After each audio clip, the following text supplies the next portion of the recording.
Next question. How to let go of the need to control as a coping mechanism for anxiety. So where that comes from is when we think of a controlling person, stereotypically we think of like a bossy person or a person who we often wants to be in charge, wants to be the leader. But often, as is identified by this question, the need to control, not desire, but need to control is arising out of a fear of powerlessness specifically. So the more out of control things are, the more a person may feel the need to control something. So they control whatever they can control. And I posted about that, maybe a month or so ago, how in the right degrees, that is actually a healthy way of coping. Focus on what you can control. You can't control your neighbor's behavior, but you can control your own. So just, focus on yourself. Clean the kitchen if you're stressed out, clean the inside of your car, vacuum it out. It gives you that sort of sense of control over something. Now, but we can take it too far. So if we recognize that how our brain works is that if you have experiences of powerlessness in your life, and those experiences are unpleasant, dangerous, painful, sad, the more of those we have and the worse they are, the more our brain wants to avoid that feeling altogether, and we'll do anything to achieve it. When our behavior is driven, it is driven by core beliefs that we have. That's another phrase you're going to hear me say a lot this evening. Core beliefs drive our behavior. They drive our emotional reactions. They drive our perceptions. So there's a core belief in that person's brain that says, when you're not in control, you're in danger.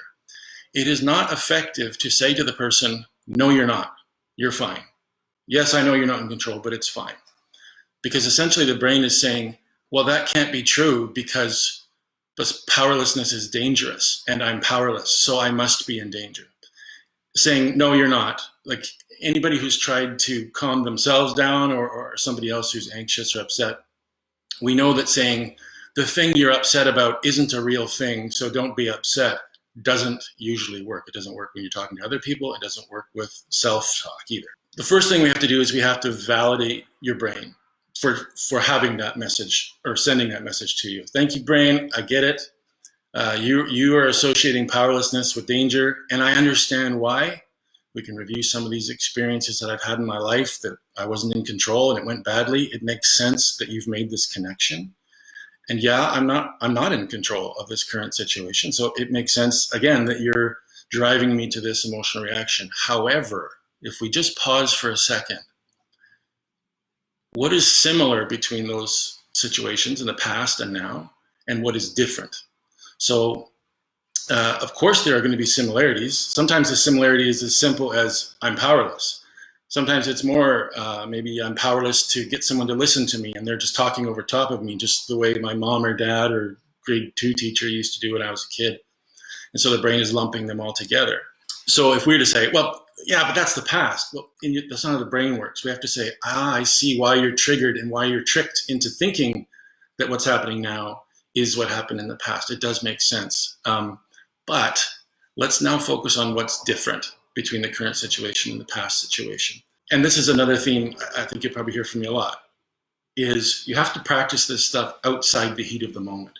When you're totally frazzled and let's say you're mindful enough to notice that you're being really controlling over things you don't need to be controlling over, sometimes it's a bit late at that point to say, I wonder if this is powerlessness from past trauma. So we need to be processing that stuff outside of those moments so that it's way more accessible to us in those moments. So one way we can do that, those of you who know me know I'm a big fan of lists, not to-do lists. I don't like those, but like lists are help us organize our thoughts, and I'll talk about it a little bit later why lists are helpful. What I would suggest is, what you want to do is make a list of all the times in your life that come to mind. Don't worry if it's exhaustive or not. All the times in your life that come to mind when you were powerless and it did not work out well for you. For some of you, it will be a short list of things that come to mind. For some, it will be really, really long. And sometimes the short list has a lot of really bad stuff on it. And the long list might not have any one thing that's really recognizably big, but it's the accumulation of all of those things. And not just that, but the meaning that we have taken from those experiences. So that's one list. All of the times where I was powerless and it didn't work out well for me.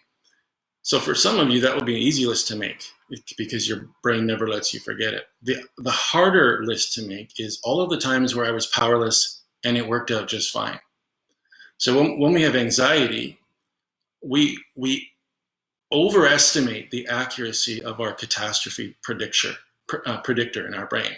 Even though it's wrong almost every time it makes a new prediction, we think, oh, here we go, it's going to happen again, I knew it. And my mom joked one time, she said, I know that worrying works because almost none of the things I worry about ever happen. And as much as that's a joke, that it's almost like the brain believes that to be true. And so, oh no, I'm going to do this Facebook Live event and there's going to be something wrong and the feed's not going to come through. And then it goes fine. And I just move on to the next worry instead of going, okay, hey brain, you didn't seem to get that one right. And over time, eroding the credibility of your brain. So when you're making a list of things that you were powerless over, but that worked out okay, it's harder to come up with the list, even though there are probably way more things on the list than on the other list. Because again, it comes back to our confirmation bias.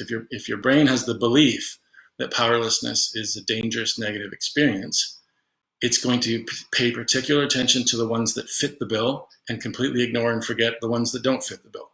But that's a helpful thing, is to make a list of all the times that you have been powerless, but it worked out all right for you. So there's this idea of coping. There's maladaptive coping and there's adaptive coping. So all maladaptive coping, in other words, unhealthy or unhelpful ways of coping, began as adaptive coping responses. They just outgrew their usefulness, or the brain decided to paint everything with the same brush. So if I'm getting picked on in elementary school and I finally have enough and I punch the bully in the mouth and he leaves me alone, the brain doesn't go, oh, that worked with him. It says, oh, we've discovered what works, and broadly applies it. Now I'm gonna handle all situations that way. Or it might do the same thing with running away and hiding or going numb or something like that. When we're in this place of maladaptive coping, where we're coping with things in the moment, but it's actually hurting us in the long run, and we're wanting to change to adaptive coping, and this is a really hard thing for people to accept with themselves and especially with other people, actually. And that is, between maladaptive coping and adaptive coping is this space with no coping. So what that means is, if I'm used to being really controlling to cope, and I want to get to the place where I'm appropriately or healthily controlling to cope, in between when I'm not being controlling or trying to figure out what I can control and what I can't control, I'm not going to appear to be coping very well. And so we have to be able to endure that period between maladaptive and adaptive coping. And that's the difficult part, is that period in between with no coping leaves us so raw and vulnerable and maybe irritating to other people and ourselves that we don't go all the way through it. We reverse and we go back to our maladaptive coping that is so familiar to us. So if you can give yourself a bit of a pass, that between having a spotless house with nothing out of place and having like an appropriately clean house with children who actually like you, there may be a period where your house looks like a bomb went off and you cry yourself to sleep. That's okay. It's part of that transition from maladaptive to adaptive.